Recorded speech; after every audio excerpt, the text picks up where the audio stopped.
Nama Mukidi sebenarnya tak pernah tercatat dalam kisah apapun.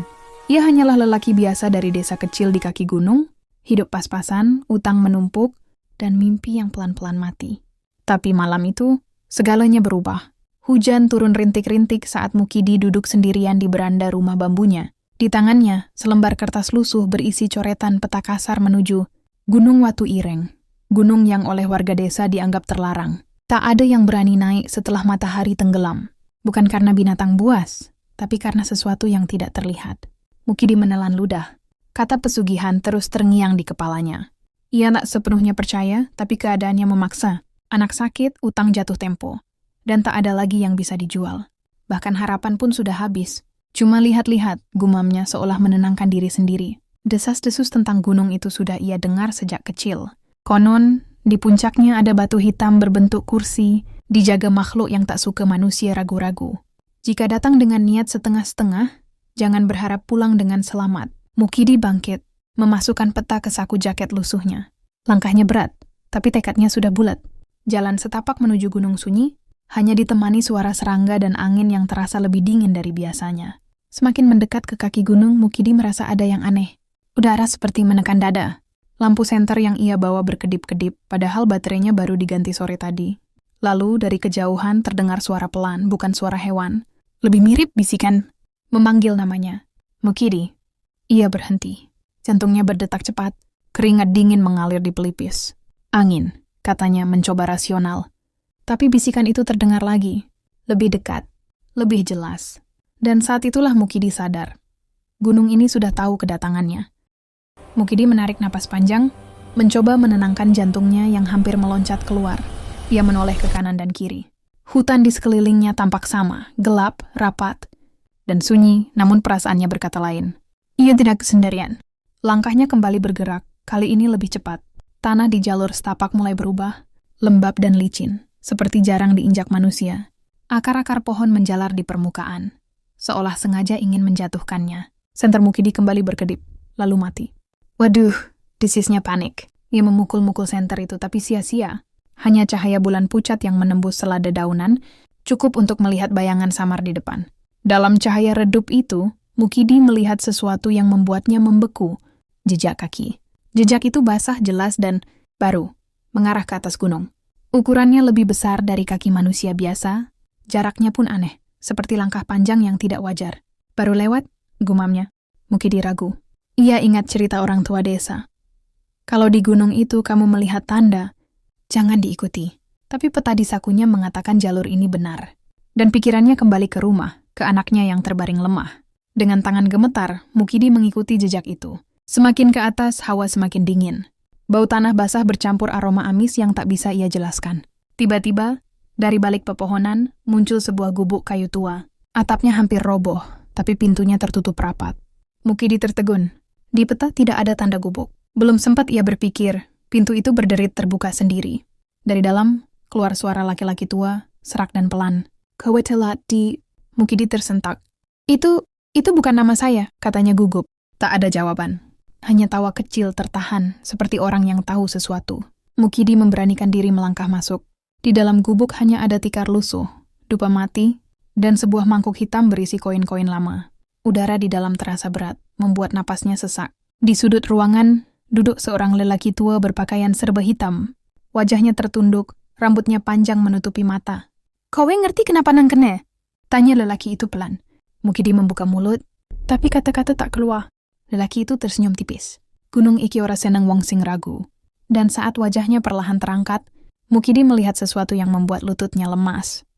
Mata itu hitam seluruhnya. Mukidi mundur selangkah. Nafasnya tersengal, dadanya terasa sesak seperti ditekan batu besar. Mata hitam lelaki tua itu menatapnya tanpa berkedip, seolah menelanjangi isi pikirannya satu persatu. Kowe wedi, kata lelaki itu tenang, hampir berbisik, tapi rasa wedimu kalah karo kepinginanmu. Mukidi menunduk. Ia tak sanggup menyangkal. Saya cuma mau hidup lebih baik, ucapnya lirih. Lelaki tua itu terkekeh pelan. Suaranya terdengar seperti gesekan daun kering. Ia lalu menunjuk mangkuk hitam berisi koin. Ambil satu. Mukidi ragu. Tangannya gemetar saat menyentuh koin. Itu. Dingin. Terlalu dingin untuk logam biasa. Saat ia mengangkatnya, koin itu mengeluarkan bunyi nyaring, padahal tak saling bergesekan. Setiap koin adalah pintu, ujar lelaki itu. Tapi pintu selalu minta bayaran. Apa bayarannya? Tanya Mukidi. Lelaki itu tersenyum, tapi tak ada kehangatan di wajahnya. Bukan sekarang. Ia berdiri, tubuhnya tinggi, lebih tinggi dari yang Mukidi perkirakan. Bayangannya menempel di dinding, tapi bentuknya tidak sama dengan tubuh. Aslinya terlihat bertanduk dan terlalu panjang. Naik ke puncak sebelum ayam jantan berkokok, lanjutnya. Duduk di batu kursi. Jangan menoleh ke belakang, apapun yang kau dengar. Mukidi mengangguk cepat. Kalau saya berhasil, gunung akan memberimu apa yang kau minta. Kalau gagal, lelaki itu mendekat, begitu dekat sampai Mukidi mencium bau tanah kuburan dari napasnya. Gunung akan mengambil apa yang paling kau sayangi. Mukidi terdiam. Ia ingin lari, tapi kakinya tak mau bergerak. Lelaki itu lalu menepuk bahunya. Sentuhan dingin yang membuat tubuh Mukidi merinding. Waktu musithikdi. Sekejap kemudian, lampu minyak di gubuk menyala sendiri. Mukidi tersentak dan ketika ia menoleh lagi, lelaki tua itu sudah tidak ada. Gubuk terasa kosong, tapi tekanan di dadanya belum hilang. Mukidi bergegas keluar. Jalur menuju puncak kini tampak lebih sempit, dan pepohonan seolah merapat, menutup jalan di belakangnya. Baru beberapa langkah berjalan, Mukidi mendengar sesuatu. Langkah kaki. Bukan satu, banyak. Mengikuti dari belakang. Mukidi teringat pesan itu. Jangan menoleh ke belakang. Ia mempercepat langkah, sementara bisikan-bisikan mulai terdengar, menirukan suara orang-orang yang ia kenal. Pak! Suara anaknya. Air mata hampir jatuh, tapi Mukidi menahan diri. Karena ia tahu, sekali saja ia menoleh, semuanya selesai. Langkah Mukidi semakin berat, seolah tanah menahan telapak kakinya. Napasnya tersengal. Paru-parunya terasa terbakar udara dingin gunung. Suara-suara di belakangnya semakin jelas. Tangisan, tawa, rintihan, semuanya bercampur jadi satu, seperti sengaja menguji keteguhan niatnya. Ia memejamkan mata sejenak. Jangan menoleh. Jangan menoleh. Tiba-tiba, pepohonan berhenti. Jalur setapak berakhir di sebuah tanah lapang kecil. Di tengahnya berdiri batu hitam besar berbentuk kursi, permukaannya halus seperti sudah diduduki ribuan kali. Batu kursi. Mukidi tahu, inilah tempatnya. Tanpa berani berpikir panjang, ia melangkah mendekat dan duduk. Saat tubuhnya menyentuh batu itu, hawa dingin merambat cepat dari tulang ekor ke tengkuk. Batu itu terasa hidup, hangat di bagian tertentu, dingin di bagian lain. Begitu Mukidi duduk, semua suara di belakangnya lenyap seketika. Sunyi, terlalu sunyi. Angin berhenti berhembus. Serangga tak lagi berbunyi. Bahkan detak jantungnya sendiri terasa asing di telinganya. Lalu dari arah kanan, terdengar suara berat dan dalam. Sebutanmu. Mukidi gemetar. Mukidi. Hajatmu. Mukidi menelan ludah. Saya ingin cukup. Saya ingin keluarga saya hidup tenang. Hening beberapa detik. Batu di bawahnya bergetar halus. Kecukupan selalu ada harganya. Tiba-tiba, udara di sekelilingnya berubah pekat. Mukidi merasakan banyak tatapan tak terlihat mengarah padanya. Seolah ratusan pasang mata mengelilingi batu kursi. Kau akan diberi, lanjut suara itu. Tapi mulai malam ini kau milik gunung. Mukidi ingin bertanya, ingin menolak. Tapi mulutnya terasa terkunci. Kemudian, terdengar suara lain. Tepat di belakang telinganya. Sik durung yang ngomong siji. Suara itu mirip sekali dengan suaranya sendiri. Mukidi menahan napas. Pesan itu terngiang kembali. Jangan menoleh ke belakang. Apapun yang kau dengar. Batu di bawahnya mulai terasa panas. Tangannya gemetar hebat. Keringat dingin mengalir di punggung. Waktumu entek, kata suara pertama. Putuskan. Tanpa tahu mengapa, Mukidi mengangguk pelan. Sekejap kemudian, sesuatu yang tak kasat mata duduk di belakangnya. Beratnya menekan bahunya. Napas panas menyentuh lehernya. Mukidi menjerit dalam hati. Dan tepat saat itu, dari kejauhan terdengar suara ayam jantan berkokok. Batu kursi bergetar keras. Sesuatu yang duduk di belakangnya bergerak. Kokok ayam itu terdengar seperti petir di tengah sunyi. Seketika tekanan di bahu Mukidi menghilang.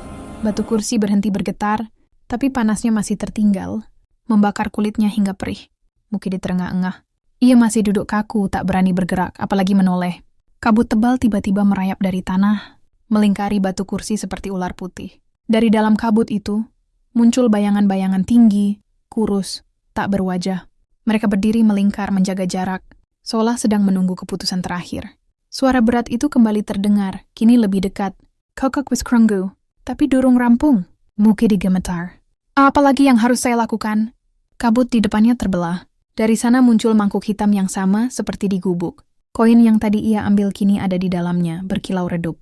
Balik no koinmu. Nganggo getihmu. Mukidi terkejut. Getih saya? Tak ada jawaban. Hanya rasa dingin yang menusuk telapak tangannya. Tanpa sadar ia melihat jarinya, sebuah luka kecil terbuka sendiri, seolah disayat benda tajam tak terlihat. Darah menetes, jatuh tepat ke atas koin. Begitu darah menyentuh logam itu, koin bergetar hebat dan mengeluarkan bunyi nyaring, seperti jeritan tertahan. Kabut di sekitar mereka bergolak. Bayangan-bayangan itu bergerak semakin mendekat. Perjanjian wis diikat, kata suara itu datar. Mulai saiki rezekimu lancar. Nanging, Mukidi menahan napas. Setiap rejeki sing teka, ana sing jupuk. Apa yang diambil? Tanyanya hampir menangis. Hening lama, terlalu lama. Lalu jawaban itu datang pelan namun jelas. Waktu. Kabut tiba-tiba tersedot ke dalam tanah. Bayangan-bayangan lenyap satu persatu. Batu kursi terasa dingin kembali, mati seperti batu biasa. Mukidi terjatuh ke tanah, tubuhnya lemas. Langit di atasnya mulai memudar, tanda fajar hampir tiba. Saat ia berusaha bangkit, ia menyadari sesuatu yang membuat darahnya membeku. Rambutnya memutih sebagian, dan di pergelangan tangannya muncul garis hitam tipis, melingkar seperti gelang. Entah kenapa Mukidi tahu, itu bukan hiasan. Itu pengingat. Gunung telah melepasnya, tapi belum benar-benar membiarkannya pergi. Mukidi tersadar saat matahari sudah naik setinggi tombak. Ia terbaring di kaki gunung Watu Ireng, pakaian kotor, tubuh pegal seperti habis dipukul semalaman. Beberapa saat ia hanya diam, memastikan semua yang terjadi bukan mimpi. Tapi gelang hitam di pergelangan tangannya masih ada. Dan rambut putih itu nyata. Mukidi pulang tertatih. Desa masih sepi, seperti tak ada yang menyadari kepergiannya semalam. Namun sejak hari itu, hal-hal aneh mulai terjadi. Pagi pertama, seorang tetangga datang membawa amplop tebal. Di ini titipan orang kota. Katanya salah kirim, tapi namamu tertulis jelas. Isinya uang, banyak. Hari berikutnya Mukidi ditawari kerja tanpa melamar. Minggu berikutnya, utangnya lunas satu persatu, seolah semesta membuka jalan. Semua yang ia sentuh seperti berubah menjadi peluang. Orang-orang mulai berbisik. Rezekin Mukidi lancar tenan, tapi kok ratau katon seneng yo? Malam-malam Mukidi tak lagi tenang. Setiap kali uang datang, gelang hitam di tangannya terasa mengencang, seperti ditarik perlahan. Jam dinding di rumahnya sering berhenti sendiri tepat pukul 03.17. Dan selalu, di jam itu, Mukidi mendengar bisikan. Wis wayahe. Suatu malam anaknya terbangun menangis. Pak, kenapa wajah bapak kayak orang capek banget? Mukidi menatap bayangannya di cermin. Matanya cekung, kulitnya kusam, rambut putihnya bertambah. Padahal baru beberapa minggu berlalu. Ia mulai menghitung. Setiap kali rezeki besar datang, tubuhnya melemah. Mukidi panik. Ian mencoba menolak uang, menutup pintu peluang. Tapi rezeki itu tetap datang, lebih kasar, lebih memaksa. Dompetnya tiba-tiba penuh, meski ia yakin tak memasukkan apapun. Suatu malam, bisikan itu berubah menjadi suara jelas, tepat di belakangnya. Kowe utang waktu di. Mukidi berbalik. Tak ada siapa-siapa. Tapi di cermin, ia melihat sesuatu yang membuat kakinya lemas. Bayangannya berdiri lebih tua puluhan tahun dibanding tubuh aslinya. Wajah keriput, mata kosong, dan gelang hitam itu kini menjalar seperti retakan. Mukidi sadar. Gunung mulai menagih. Dan jika ia tak menemukan jalan keluar, yang diambil bukan lagi waktu sedikit demi sedikit, melainkan seluruh hidupnya. Malam itu hujan turun deras, sama seperti malam saat Mukidi naik ke gunung Watu Ireng. Ia duduk sendirian di ruang tengah, uang berserakan di meja, tapi tak satu pun berani ia sentuh. Gelang hitam di pergelangan tangannya kini terasa panas, berdenyut seperti nadi kedua. Setiap denyut membuat napasnya sesak. Jam dinding kembali berhenti, suruh 3.7. Wis wayahe Mukidi. Suara itu kini tak lagi berbisik. Datang dari segala arah. Mukidi berlutut. Aku wis cukup. Aku nyerah. Palek no kabeh. Aku rabutu rejeki iki. Lampu padam. Rumah tenggelam dalam gelap.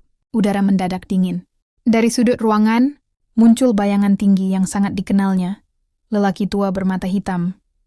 Tapi kali ini wujudnya tak lagi menyerupai manusia. Tubuhnya memanjang. Bayangannya menempel di dinding seperti makhluk lain. Perjanjian ora iso dibatalke, katanya datar.